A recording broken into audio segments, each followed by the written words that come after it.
page, and then I'll direct it to the various destinations from there. I better take Alicia's name off. All right, it's going to look a bit stupid. There we go. It's all right. You're right, Alicia. We're men. We don't multitask not too well. I'm surprised Jeff managed to put his hat on as well as operate his keyboard. Okay, here we go. Guys and girls, welcome. We are now live on Facebook and going out to YouTube. And welcome and thank everybody for tuning in this evening. Jeff and Jim Wall from Veterans United Against Suicide, and a couple of lovely ladies, Alicia Davis, Jamie Davis's wife, and we got Alison Blackwell, Ali Blackwell, Nathan's mom, who are with us this evening, just to have a bit of a chat, really. Nothing more than that. This is a first for us. We haven't had a platform whereby we've had people in, and this is the first using this bit of software. So we'll see how it goes and where it goes.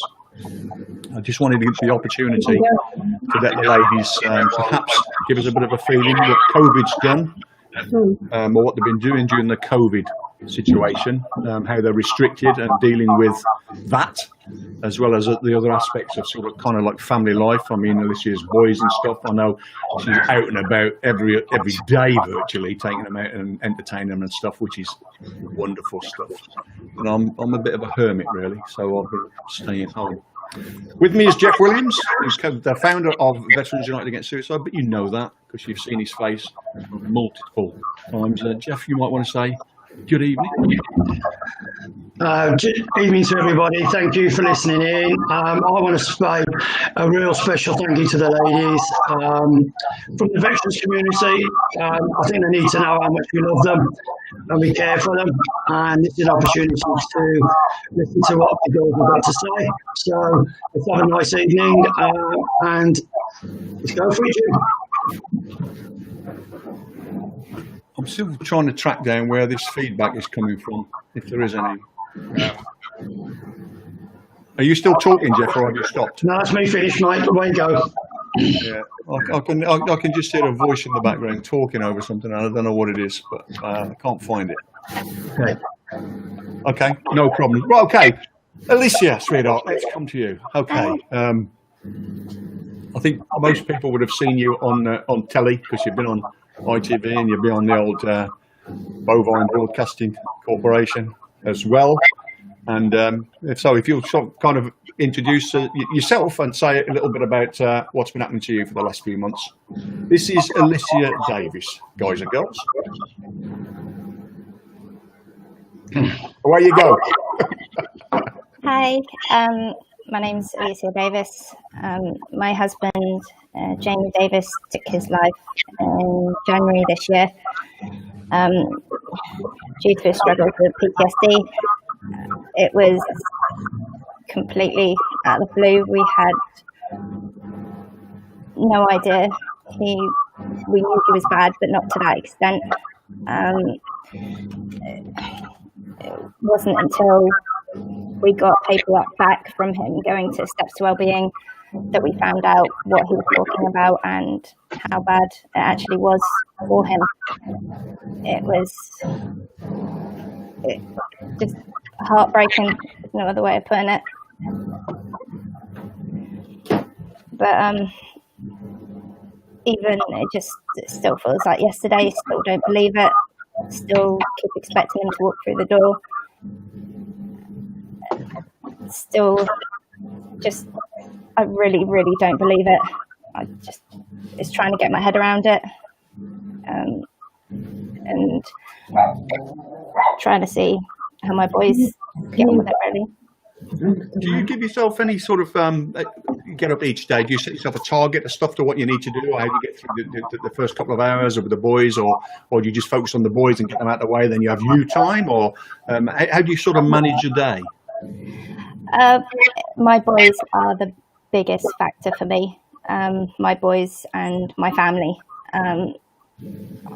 They're the reason I get up. They're the reason that I get going. I get moving.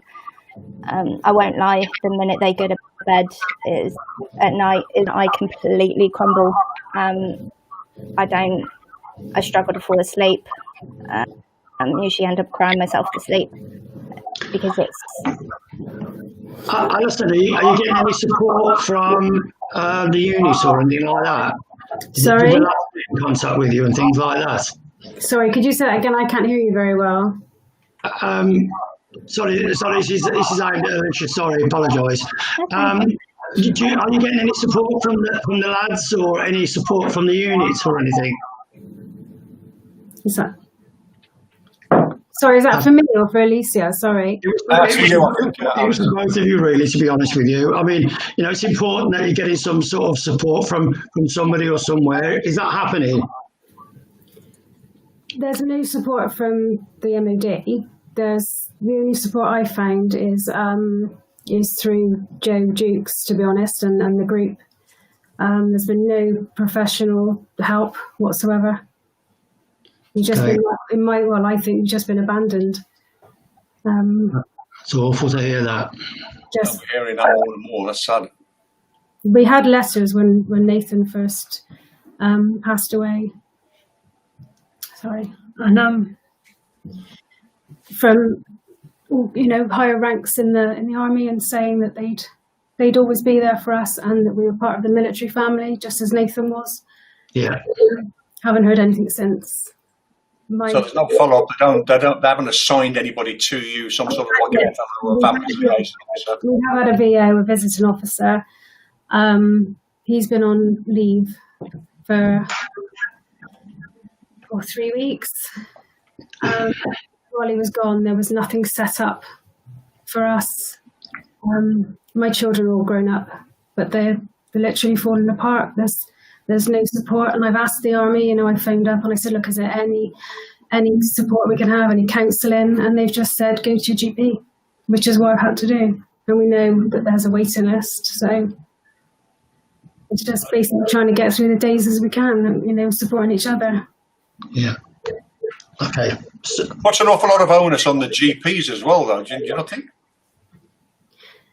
Well, it's very difficult as well because you don't even get to see anybody. What with COVID, you can't even get in to see the doctor. Yeah. So and phone calls, which isn't quite the same. You're missing that human touch, aren't you? That you Absolutely. need. Yeah.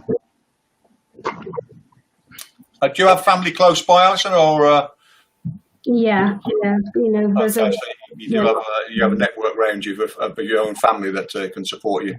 Yeah, of course, that's not always what you need because they're watching me fall apart. I'm watching them fall apart. It's hard. It's really hard to lean on each other.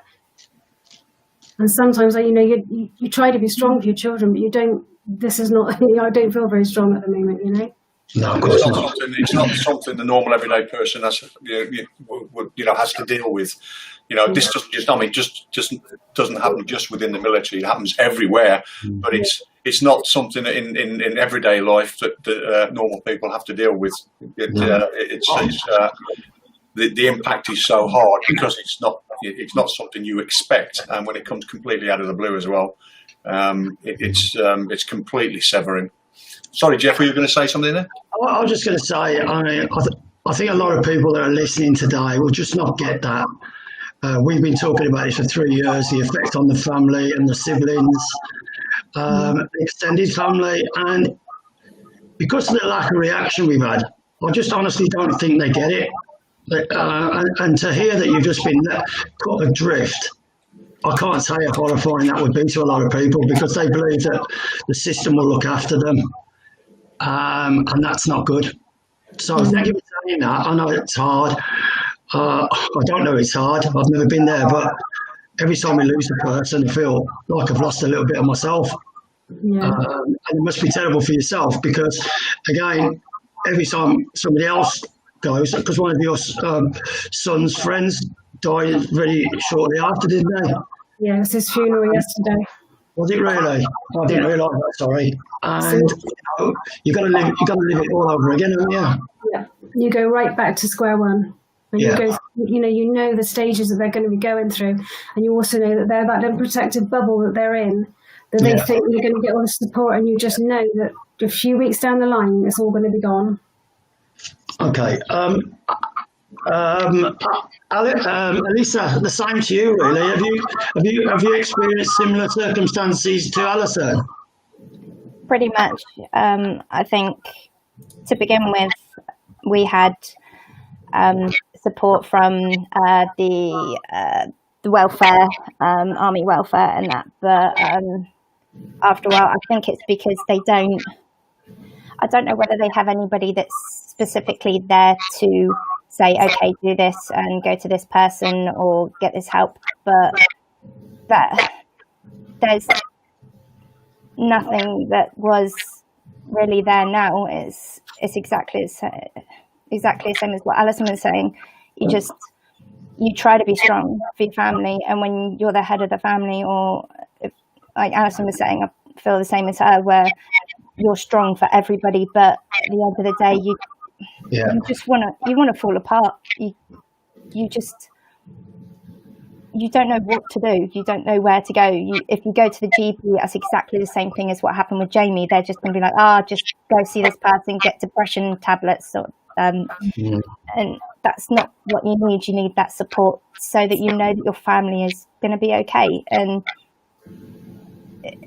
personally, I think, considering what they've been through, what they've seen, then the least they could do is have something that they can do. I don't want loads of people around us, just one person saying, okay, we've got this in place, go see these people, because at the end of the day, the stuff that I've heard Jamie talk about, the stuff that he's been through, it would be nice to speak to somebody that kind of has a basic knowledge of that, rather than a GP that just doesn't get it. It's not me being horrible to GPs, because it's not their fault, but it's the I find that the easy route to medication for some of these chaps, just medicate and they'll be okay at the long run. We've been, myself and Jeff have been talking for the best part of 3 years about the prevention aspect of this, where it's all right medicating a guy and sending him away, and to the best will in the world, he may see some benefit from that. But for the most part and the best part, they don't. And I won't say from experience, because I don't have experience in that field whatsoever, is the ability just to talk to somebody. We're saying like a sanctuary, a veteran sanctuary, where somebody can just walk in. They can walk in off the street and just talk to somebody, swing the lamp, have a cup of coffee, shoot the breeze, and walk out again. The fact that they can decompress and offload, that sort of stuff, I think has to be beneficial. We don't have anything like that. We have, orderly court and combat stress, which no longer take people on, and organisations failing all the time now. And the amount of reports we're getting are guys that they've asked for help and been failed. And they've added to our stats this year. And these are, people that, even if they ask for help, the likes of combat stress not wanting to deal with somebody that has combat-related PTSD, which is a bit ridiculous, because that's exactly what they were founded for and were supposed to be doing. And of course, and then they won't treat them because they have alcohol problems, or they'll have a drug issue or something, and you need to resolve that before you can come back to us. And that's what we're hearing. And from what you're saying, and even afterwards, the network is not there. It is still failing. It's like sticking a Band-Aid on a gaping wound. That there is not the infrastructure there, and certainly not the empathy and compassion to want to resolve this issue. And I'm at a bit of, a loose end to figure out why. I don't know, Jeff. What do you think? Well, we've been hearing the same thing for a long time, and what the ladies are saying is exactly what, I don't want to make any political gains out of what they're saying, but they're not the only two. Everyone is coming from the same hymn sheet. And to me, that just, the bottom line is that the system's broken, but it doesn't work. Offloading all the mental health issues that the service guys have brought back from Afghanistan and Iraq to the NHS seems extremely unfair to me. And they clearly can't cope. And we need to look at it from, we need a military hospital or something like that where people can go to, and get the advice and get the aftercare as well. And there should be something set up for the families, so the likes of these two lovely ladies can go and get some support, because it's not much of a life when every day you're just waking up and battering your way through a day. It must be awful. I can't apologise because I can't do anything about it. But all we can keep doing is keep fighting the battle. Yeah. It's so sad to hear. I think the problem is that they're not. PTSD is also you've got lads in Afghanistan, Iraq, Ireland. You've got PTSD because of, I've spoken to a gent who got PTSD because his children were taken away from him by his ex. There's all different sides of PTSD. It's not just those aspects. So they need to find out the reason why that person individually has PTSD, rather than going, do you know what, we're just going to give you tablets, it will get rid of it. No, find the cause. Don't treat the problem, find the cause, because people with PTSD is not, it's not just from that. It can be from anything: car accidents, losing a mother, losing your own child whilst you're serving. It can be anything, and that's the problem. They're not finding the cause to help these poor women and gents that they just can't handle it. Sadly, because sorry, Jeff. If you mention the words post-traumatic stress disorder, whether shell shock or whatever you want to call it, most people would think of the military, PTSD, because I suppose it evolved from shell shock and became PTSD, and it was a known acronym within the military family. But people should understand that PTSD, you can be a fireman, a police officer, you can be a doctor, you can be anybody that has suffered catastrophic or exposure to a catastrophic life-changing incident that affects your mental being and well-being. That's PTSD. It's not, you can't just tar a soldier with it and say, away you go. That you've got, it happens to everybody, anybody. You can walk out tomorrow and witness an accident, and that's going to have a real compounded impact on your life, and you may suffer it. And I think it's just the general understanding, the stigma associated with PTSD. People think only soldiers that go to the front line, or only etc. Soldiers that have served in Afghanistan, Iraq, and have seen nasty things.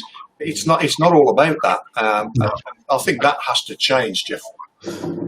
Alison, did you see any signs that there were any issues that, when you look back on, maybe somebody in the same sort of situation might be able to pick up on?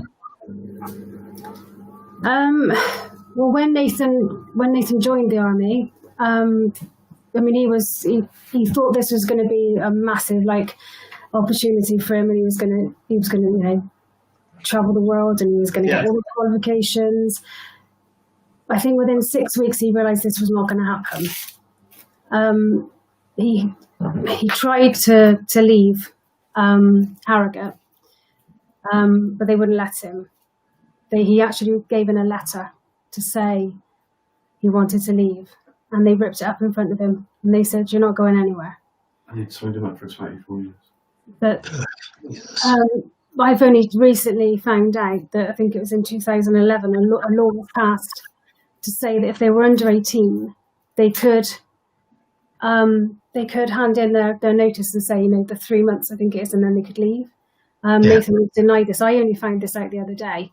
So that's something I would want to know, is that if your child is unhappy in there and they're under 18, they can leave. So many kids are being told they can't.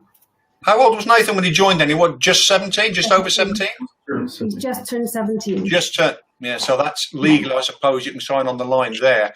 But in other countries, you can't even vote until you're 18. But, you can sign up and carry a weapon at 17. Yeah. The mind boggles. That's quite interesting. Thank you for that.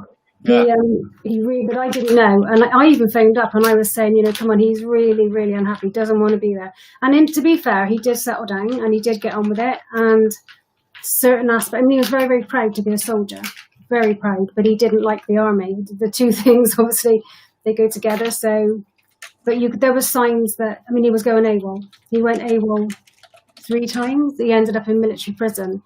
Wow. And the reason that they're saying now that he was such a happy happy lad, loved it. But he was just, I mean, I've made this, I've said in the press that Nathan did go through a lot that, they shouldn't have gone through in there. A lot of the lads did. They broke them. And Nathan, as I've said so many times, Nathan was a really strong character. He was resilient. I mean, he was, if they could break him, they can break anybody. Yeah. And, I tried and tried and tried with him. But I said to Nathan all the time, go and speak to somebody. And he said, Mum, they don't care. They really don't care. He said, I may as well just talk to the wall. So, I mean, I'm lost for words with that. It's almost like the man up and stag on thing, just can't sleep at night or whatever, hand your bed in and go away or whatever. That's absolutely ridiculous. I'm surprised that this hasn't been picked up on. It's not the first time we've heard this, is it, Jeff? From that side of things, from young lads that are treated, and in some respects, the bullying aspects that sort of still go on today. It went on when I joined in 1970. It's still going on today. Definitely still going on. Yeah. I think they used to call it character building, but there's a fine line between character building and bullying. Yeah, there's character building, and then there's abuse, and you don't make a good soldier out of abusing them. There was 3 lads. There was 4. There was Cantley, Nathan, Alistair, and Mark. Nathan's taken his own life. So has Alistair 2 years before. They're all friends. Mark has just tried to take his own life. He's left the army now, but he can't cope with what went on with them. And the other lad has left the army and is completely brainwashed. I'd just love to see one of these guys get hold of somebody or talk to somebody that isn't in it just for the kudos and the headline in the paper. Somebody that will listen to these young lads, take their story and do something with it, because we haven't seen that at any stretch from anybody at the moment. It's all about even with us on the facts and figures we produce. The phone rings constantly with people that wanted to give them the one-liners and the facts and figures, but really they're not in the interest of helping us, or in Nathan's case, in helping him. So to be able to impart that story to somebody that actually gives a damn and will do something, rather than a photo opportunity or something else, is what needs to happen. But it's difficult, and I get that. Well, from a mother's perspective, what would you like to see change? What do you think they could do to change things for the better? I think they need to look at. I think they need to be over 18 to go in. Yeah. And I think that they need. The thing is, we're not living in the 80s anymore. I mean, I know that when there was an article in the paper that I did with Sean Raymond, and somebody put up that my son was nothing but a snowflake. Well, no, he wasn't. He was really strong, a really strong character, and this is something he really, really wanted in his life. But you can't continue being abused. You're going to break people. It doesn't matter. We're not, like I said, we're not in the 80s. Children grow up differently these days. And somebody else said that they want to be respected, or they got their own respect. My son had a lot of respect for his elders. He really did. He was brought up something like that. But in the end, he was fighting back at these blokes. He was having none of it. No. I mean, what I find from talking to a lot of the lads is people that are bullied, believe it or not, actually turn into bullies themselves as well, because they think that's the way you have to do it. And like you say, I think they just get consumed in the environment. I think they really need educating. They need to break the cycle. Four of these lads I'm talking about, one of them was Nathan, and then his 3 mates. 2 are dead. 1 tried to take his own life, and luckily is still with us, and the other one's left. Surely they can see that that's a problem. They weren't weak, and I don't think people in their own lives, they literally are at the end. They can't take anymore. My son didn't go to any war zones. He didn't do any of that. So what on earth happened to him? Yeah. That's what we would love to know, and you would love to know, and I do know everybody some else. things that happened to him, but obviously I can't say that at the minute. No, but that's not it. that I know why, you know what I'm saying. Yeah, the pressure is if you've served in combat zones, areas of combat, that sort of thing. There's the added pressure of whatever that was, whatever you saw, whatever you did, whatever you didn't do, whatever that side of things. Which is why this is such a minefield, and no two cases are alike. And then you get the youngsters, and we're seeing certainly a trend that me and Jeff have picked up on in the last 2 years, 18 months to 2 years. The young guys that are joining up now between the ages of 17, 18 and 23, 24. There's something going on there. Yeah. And we're seeing a spike of young lads that are taking their own lives in that age bracket. And that really concerns me. Whereas it used to be like the 45 to 55s, out the army, couldn't hack it, don't like it, I want to be back in with the boys, and that sort of thing. But for the young boys, you know, we could allude to, and I can make my own guesses as to what's going on. And it's certainly down at unit level. It's the system at units, and the system that doesn't change, and an organisation that works a certain way and won't change the way it trains, the way it treats its staff. And I think that needs to be exposed. But for the lads themselves that are on the blunt end of that, I get it. They're not going to, you know, if you try and tell somebody you're seen as weak, you're seen as snowflake, you're seen, and of course, then your peers get on board and you're taken to one side and you're dealt with and you're vocalized to, and the rest of the sort of stuff to get you in line, and the rest of it, you know, is kind of like history. But that, you're right, Alison, that needs to change. Somebody, but somebody that's got an ear and has the power to be able to change, to affect change on that organisation. At the moment, we don't see anybody doing that. We've been through your Williamsons, your Mercers, your Mordants, your Wallaces, all of them, and not one of them is worth a toss, to be honest. Because they're not in it. They are not in it for the troops, whether it be you know, the guys and girls. They're not in it for that. It's all about the further in their own agenda, their own narrative, their own careers, rather than, tell you what, let me see if I can change the way the system deals and looks after our own. And we're not seeing that at the minute. Can I ask Alicia a question, if you don't mind? Go for broke, guy. Go for broke. I'm just wondering what it's like to live with a partner that's got PTSD in regards to, you know, what you had to put up with, because we know the symptoms. Some of us have got them, but also the effect on the children. Two pronged, really. Yourself, and did it affect the children in any way?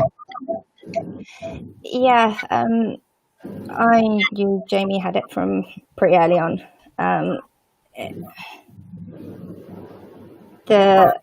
I think the biggest thing that happened really early on was about a year after he got back, and we were both asleep, and next thing I know, he leant over with his right arm across my neck, leant onto my actual throat, and started punching me in the face.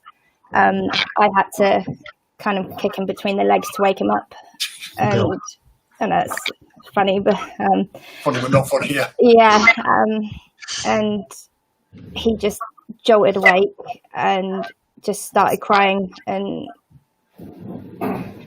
I knew something was wrong. He just, every night after that, every time he flinched, I'd jolt awake. Yeah, it was screaming in the night, yelling in the night, yelling orders, Wow. and because my eldest son has autism, so he struggles to sleep. He sleeps quite late, and it was later on that he started hearing it, and he turned around and said, "Is Daddy okay? He's been screaming. He was screaming in his sleep last night. He was," and it's horrific. Even during the day, it was just, there was no rest. It was a constant nightmare for him, and we had to pre-plan everything. Well, I had to mentally prepare myself for anything, because all it took was a car to backfire, somebody to drop something, and a fire alarm went off about when he came back on R&R, and he hit the ground and crawled under a table, because it's the position that he was in was at the front with a vellum. So it was, if you saw something that wasn't right, like the ground was disturbed, he even, like, until January, he would cross a street, he wouldn't walk over it, wouldn't walk near it. Yeah. And it's, I could deal with it to an extent, and it was just waiting for him to want to get help. But the minute it started affecting my boys, it was heartbreaking. Yeah. It was just watching them play with him, and he would purposely hurt himself if we were at Legoland, and he was playing around with the boys in the water feature, and he was laughing and joking with the kids, and then next thing he was just smacking himself in the face, just hitting himself, and he'd freak because he was having fun, and it was almost like self-destruct. No, can't be happy because this gent isn't here, this happened. And it was, horrible. Were you prepared in any way? I'm just asking questions that come into my head. I've got nothing. No, go for it. I'm just trying to live the moment with you. If I'm honest with you, I'm with you completely. I was just wondering, while they were on deployment, were the wives in any way prepared for what might happen when their husbands got back, or was it just not said? Nothing. There were things that were happening out there, and a lot of the army wives were lovely. Some were. There was one wife, I'm not saying names or anything, who and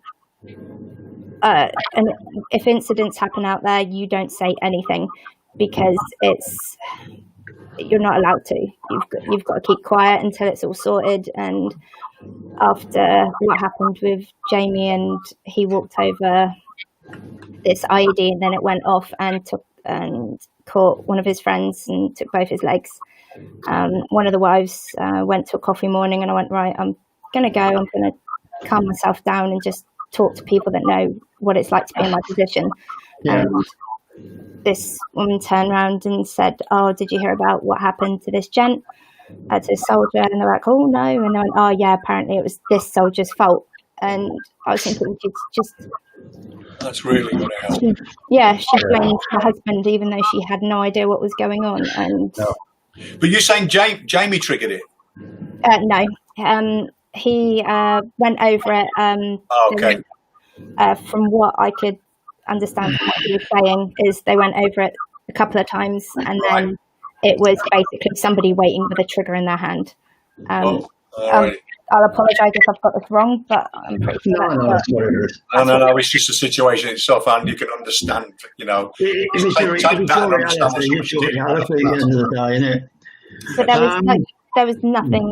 There was no support there. We had Camilla come round, and we had to sit in lines of whose husband was in the worst position. So you had the first group she saw were husbands that were right at the front. Then you had the wives at the back where their husbands were still at home. And she saw everybody in a line. And I was just sat there thinking, no offence, yeah, okay, you're a lovely lady, but I'd rather have the support and have somebody here that's going to prepare me than have somebody come along and go, hi, nice to meet you, and then move on to somebody else. It's insulting to me personally. And no, there was no support there. We weren't told anything. It's just nothing. It's really disappointing, because when we challenge the powers that be, I keep saying they're in total denial. But what you're saying is actually backing it up 100%. Both of you have got horrible stories to tell.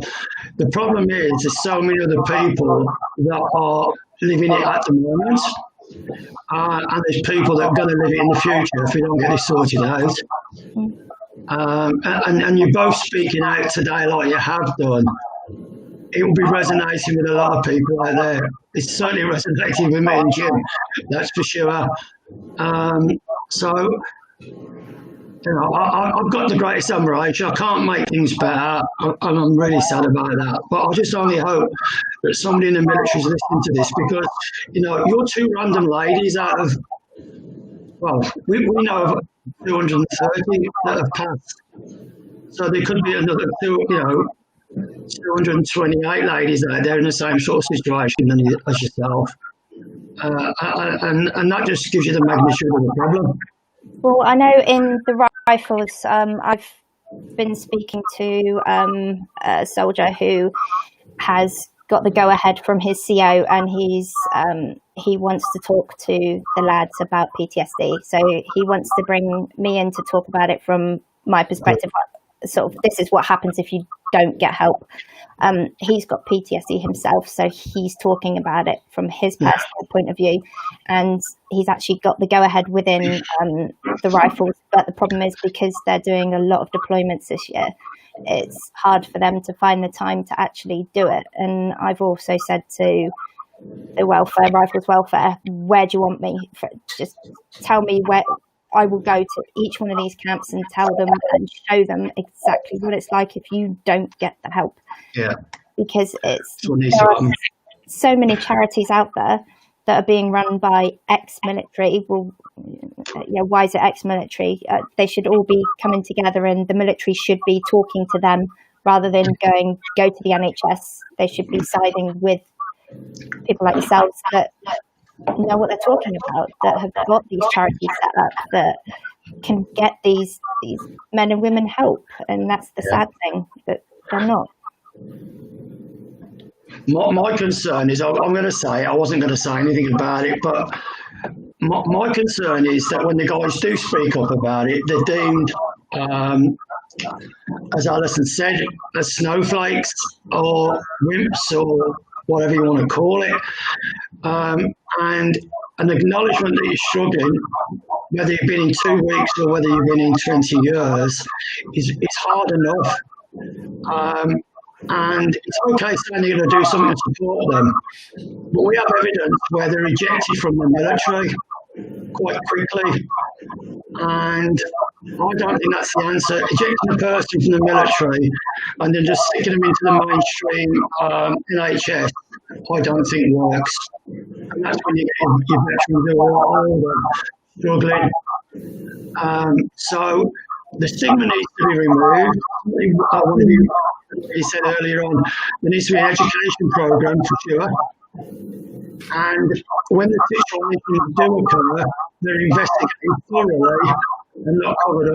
Because there's a lot of lessons, just from what you two have said today, that our military could take away with them and make it a better place starting tomorrow morning. That's how it comes across from there. I don't know how you feel about that, ladies.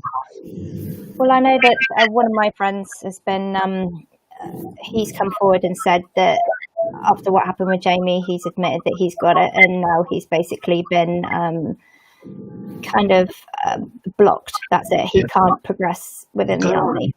And I think that the sad thing is, you put anybody in that situation, and for them to come back and say, I'm fine, it can happen to anybody, and there should be a little bit more support. He's not being booted out. He is getting the help. He is still within the army. He's still got a lot of respect behind him. So at least they haven't done that. But I also know of another gent that was medically discharged because of PTSD, but he hasn't heard anything from them since. And his wife is fighting. We heard of a case earlier. Was it this week or last week, Jeff? And this was at officer level. So I mean, it's rife throughout the whole rank structure. I think it was an officer that identified that he got a problem. He'd asked for help, and he was basically warned off by either his commander, his chief of staff, or whatever, that to Man Up Grow Up Air, or his confidential report, or whatever his annual report would reflect the fact that he can't soldier or whatever. So basically bribery, blackmailing the guy, or telling him to shut up and go away. It seems to be a trend whereby once they know that somebody is taking steps to attack the system, that they go into full defensive mode, and they basically threaten them with a livelihood, with the career, with a report, with whatever. And as we've said, to get to the bottom of that is I won't say we've opened a can of worms. I think the cans have been open for a long time. Just that people just don't know how to deal with it when they're out, when it's out, and that concerns me. Okay. Alison, can I ask you a question? Yeah. Let's try and I'm trying to be a bit more positive now and look to the future. I know, where you are at the moment, it's not particularly the best place anybody would ever wish to be, but have you got a future planned out that you'd like to follow, or anything you'd like to do in your life? You're breaking up a bit, Jeff. Can you hear you? Sorry. I was just wondering, how you see the future for yourself, because obviously it's early days for you, but I've always found it's nice to have some sort of plan to some sort of target that you want to try and hit, something you want to do in your life. Is there anything you've got in mind that you could share with us? There is something I want to say. It was last week when I did phone my GP. We're talking about PTSD. I was diagnosed with PTSD last week, and I didn't even realise that was possible. I've been having images of my son, the way he died. I wake up crying. I wake up screaming. I have terrible nightmares. And like I said, there is no support. But one thing I promised myself and Nathan is that I don't even know how I can do it, but I want to make sure that somehow when I speak to all the lads that are Nathan's friends, and if they have a problem and they go to anybody, they get told, just man up, go and have a beer. Come on, let's go and have a beer. That does not fix problems. They need to be educated. They really do need to. They need to talk to these lads and say, look, it's okay. If you've got a problem, come and speak to us.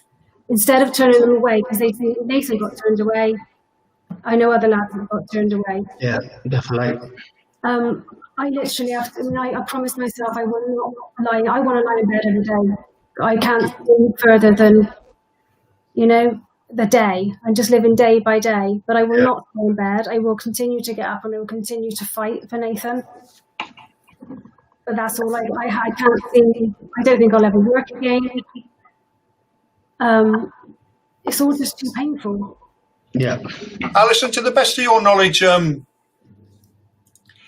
during Nathan's training, was there ever any sort of like mental health training or advisories or anything like that? Because this is key to what me and Jeff are trying to do, is look into it. We're told that it's part of their syllabus and they're tried and they're taught, and but we're not seeing any evidence of it at all, and none of the soldiers that we speak to can confirm that it happens, but basically to the contrary.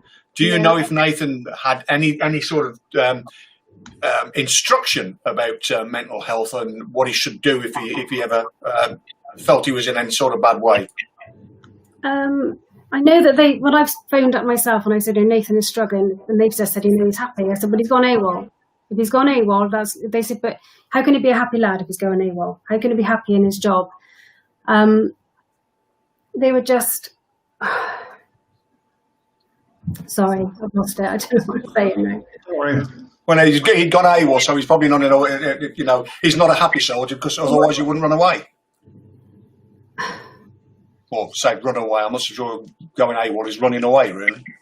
Just didn't want to go back. I think it was just, he wanted to be a soldier. He just didn't want to be abused anymore. His friends were as well. He just did not want to continue to be put up with all the crap that they throw at them. Yeah. He wanted to be a soldier. He had a hand injury for 8 months. Just literally just pushed aside. Nobody fixed his hand. Nobody didn't. He went in the army with just a few qualifications and thought he could do all of his qualifications in there. He could get his driving license. He would learn a trade. He came out with nothing. There was nothing. No qualifications, no driving license. His hand was broken. He was in pain every day, and they just left him. It's just ridiculous. He was right. They don't care. They really do not care. Yeah. Okay, thank you. No, I think this has been enlightening for me. I know it's I won't say a taboo subject. It's something that needs to be addressed, but I think the fortitude that you pair have, Amazing. the fortitude that you both got, is something else. I mean, there's a lot of people watching at the moment, and there are going to be an awful lot more that see this when the stream's finished. But there are issues that you've both raised that I think really do need to be looked into.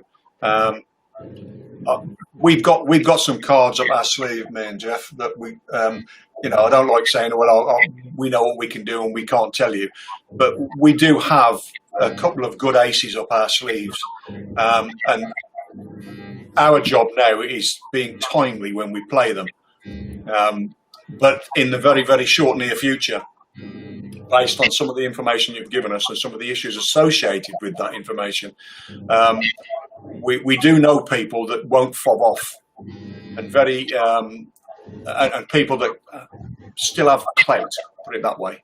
And we're looking towards making some inroads into the system by using some of these. Sometimes you've got to be outside to get in. Yeah. Sometimes if you're inside, you can't do anything because the system ties your hands. So we know some people on the outside that have still got keys, and they will do some good. And our endeavours will be to press that home. We will never ever forget, which is what we do because we both feel strongly about our forces, our girls and boys that go out there and do stuff. You're prepared to break them, but you don't want to fix them, and all of that sort of stuff is just wrong. And anything we can do to highlight it. The likes of yourself, Alison, and Alicia. Can I say something to you ladies, please? You got my admiration 100%. What you said today. I can feel your pain, and it's hurting, and it'll be hurting a lot of other people as well. We have a lady on our team called George Bowley. She's a Royal Marines mum, and she's available to talk to anytime. She's not a therapist, but she'll talk to you. Some of the things that you said today are her driving force, to be honest with you, because she feels that could happen to her son. And there'll be a lot of mothers watching this who will feel exactly the same. And I'm sure they're all thank you from the bottom of my heart for what you said today. Like I said, we don't want to prolong your pain. We want to share it with you if we can and help you and point you in the right direction. We are here for you anytime you want. You just pick up the phone, and if you want some assistance or some advice, we'll be there for you. I'm getting quite emotional now because I don't know how you two get up every morning. But you do it for your family, and you're a credit to everybody. You're two real beautiful human beings. So thank you from the bottom of my heart. Thank you. Okay. I'm going to echo that as well. I just wonder if there's anything before we sort of close off this evening, if there's any sort of closing comments you'd like to make. Alicia, we'll go to you before we go. Firstly, I'm going to thank you both as well. I'm just outstanding to be sitting there for an hour and literally like open heart surgery and just gone for that. There aren't too many out there that will have seen that before. Absolutely not. And I'm saying the impact of what you've said tonight is going to resonate across the military community. That much we are certain of. So, Alicia, in closing, anything you'd like to add to what we've already covered tonight? No, it's hard to tell somebody to go get help when they're not ready to do it themselves.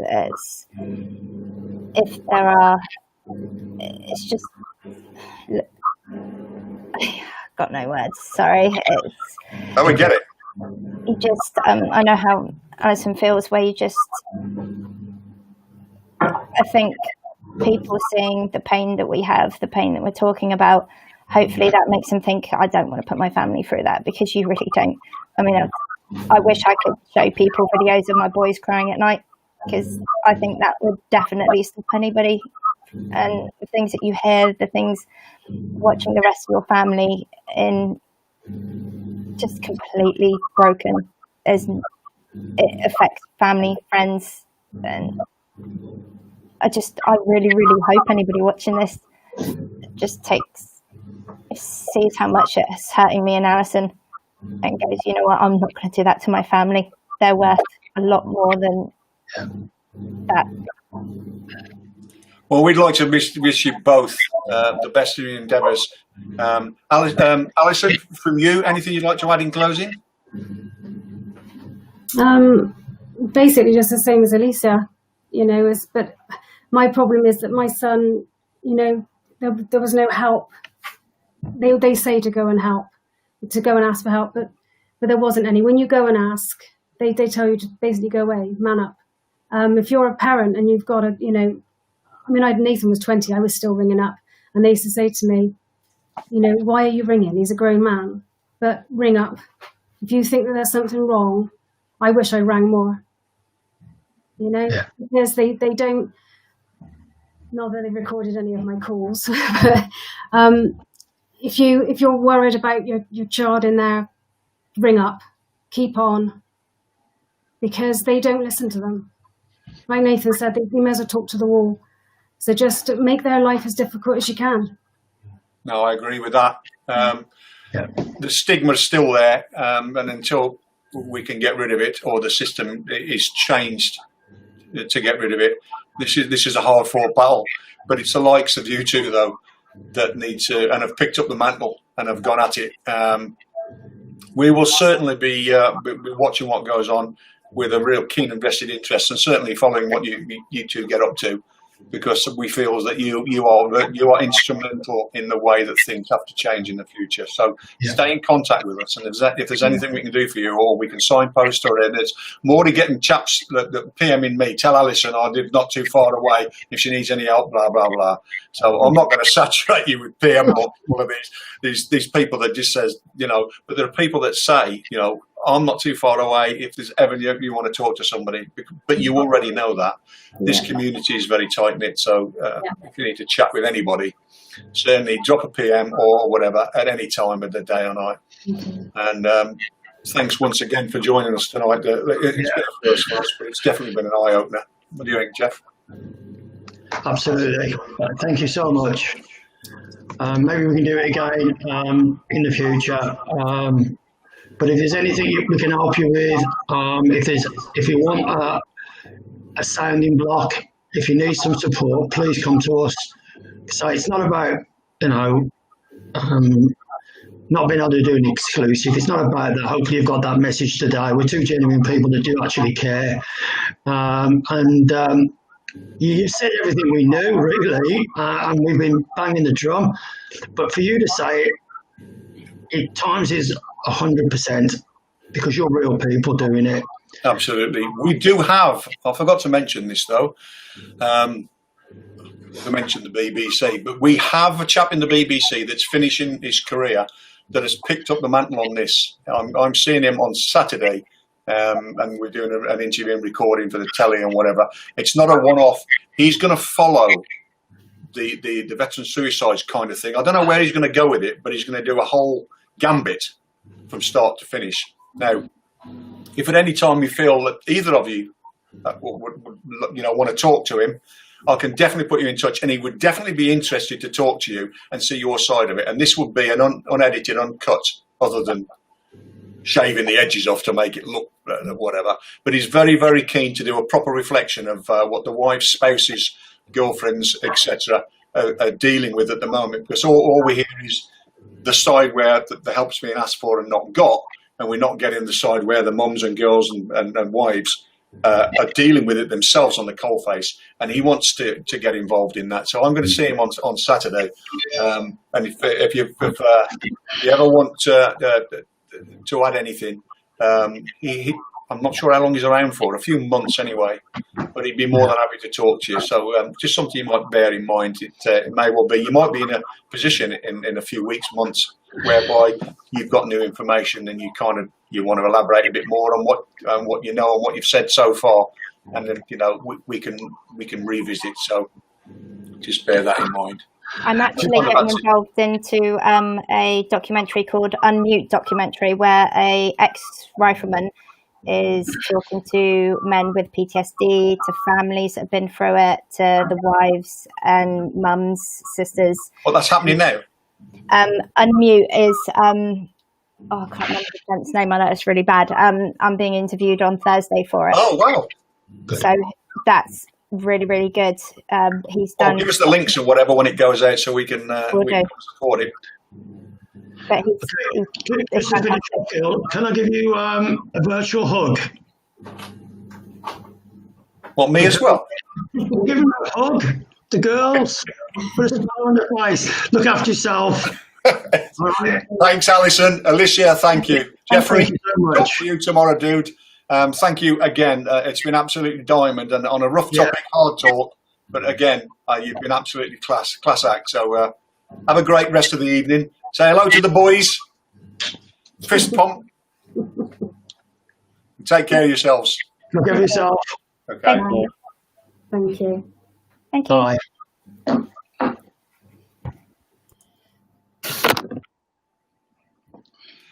Okay, guys and girls, that's it. I think you'll appreciate that that was a hard topic to deal with and dealt with in an outstanding way. So we'll round it off for the night. Thanks for watching. You got anything you want to add? Obviously, hit Jeff up on myself, and we'll both be back on the coalface again tomorrow. Well, I will. Jeff's going to work. All right. See you later. Okay. Stay safe. Stay true. Thanks a lot.